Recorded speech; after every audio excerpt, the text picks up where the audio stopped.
Bij het NK Vierleppen in Vlist pakten de Friezen 8 van de 12 medailles. De Sietlijke was maar 1 gouden bij.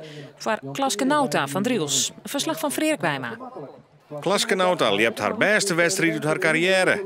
Ze komt in haar eerste sprong, daar 15 meter 77 en stiert ermee ont de laatste finale ronde daarmee op kop.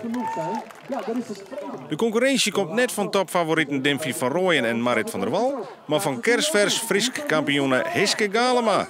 In haar allerlaatste sprong neemt ze de leiding oer met 15 meter 97.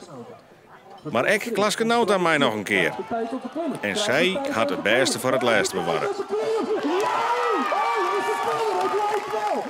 Maar een nieuw persoonlijk en NK-record van 16 meter 31 pakt ze haar eerste nationale titel.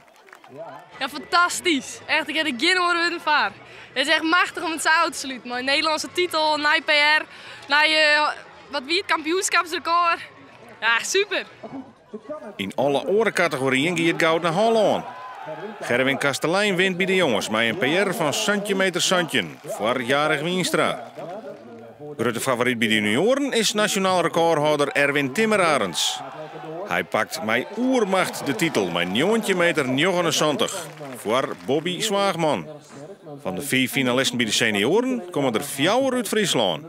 Thomas Helmholt wordt 5e, Anne Galema 4e, Bart Helmholt 3e.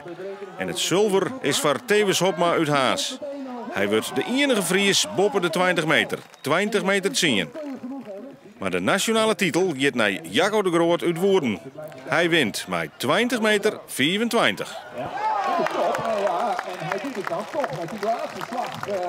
3 keer goud voor Holland, 1 keer goud voor een ijzersterke Klaske Nauta.